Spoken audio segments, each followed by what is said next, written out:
Привет всем! Это видео будет о жесткой работе дизеля и о причинах, которые могут быть связаны с жесткой работой.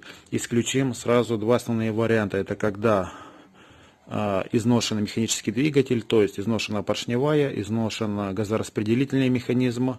И второй вариант — это когда не совмещены метки ГРМ. Основной и первой, скажем так, причиной жесткая работа двигателя. Жесткая работа двигателя — это когда двигатель работает громче, более звенит, такой металлический звук.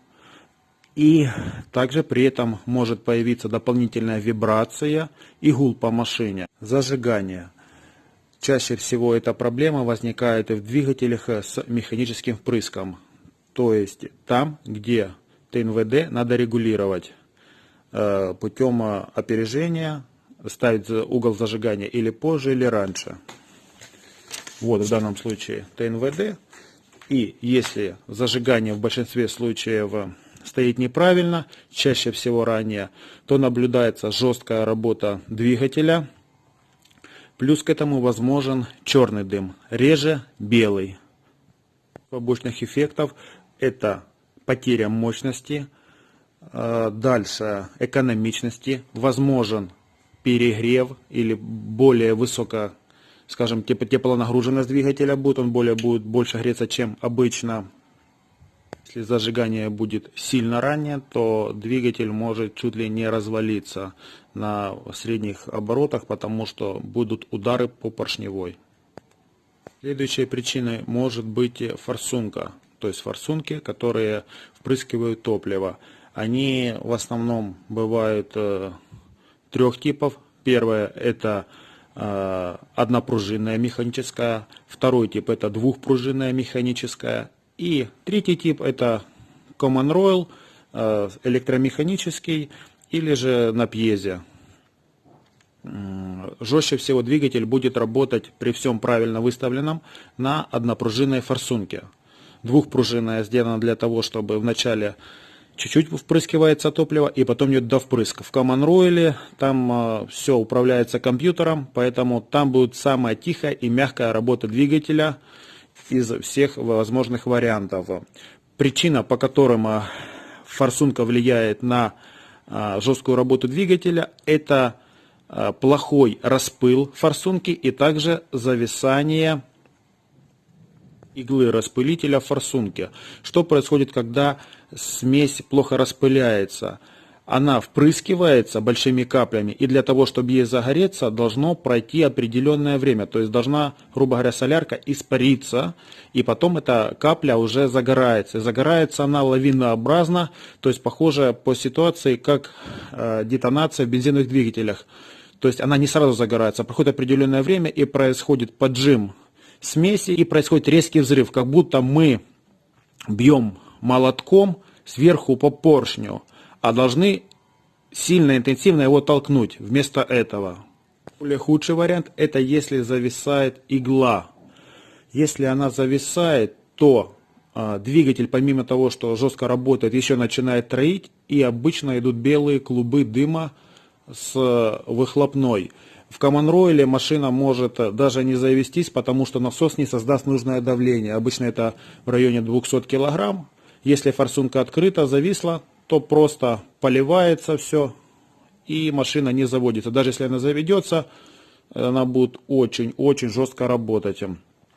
Причины, что может быть плохого? Плохого может быть то, что когда плохой распыл, то может и фуркамера у нас, если она есть, развалиться, и поршневая может развалиться, если очень жестко работает. Если у нас подвисает игла, то может даже прогореть поршень или проплавиться фуркамера.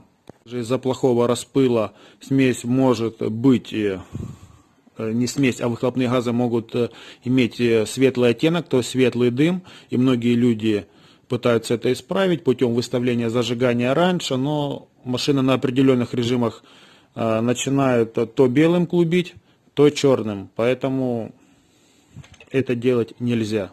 И следующим пунктом у нас есть сама солярка. Солярка, как вы знаете, скажем так, есть нормальная и есть условно, скажем, для трактора. И вот многие люди, те, которые экономят, заливают для трактора. Для трактора объясню в чем. Цетановое число. Солярка должна иметь цетановое число для того, чтобы она нормально горела, в районе 48-51. Если хорошая солярка, имеет около 55 число.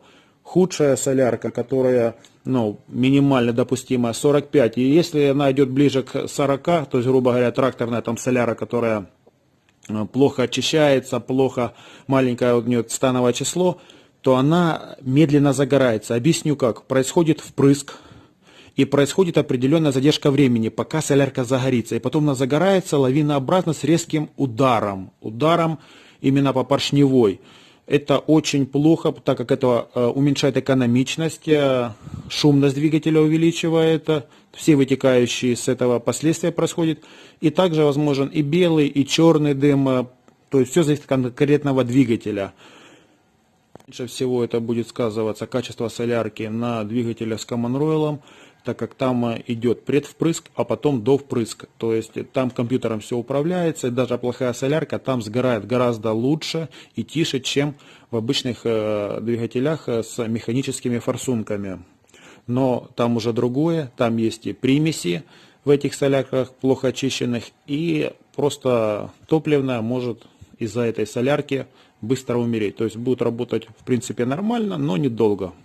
И анекдот про блондинку. Идет мужик, видит, блондинка подняла капот и заливает масло в двигатель. Он думает, ничего себе, несовместимые вещи. Блондинка, мотор, масло. Подходит ближе и видит, все нормально.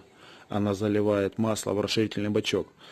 Поэтому желаю вам заливаться нормальной соляркой в проверенных местах.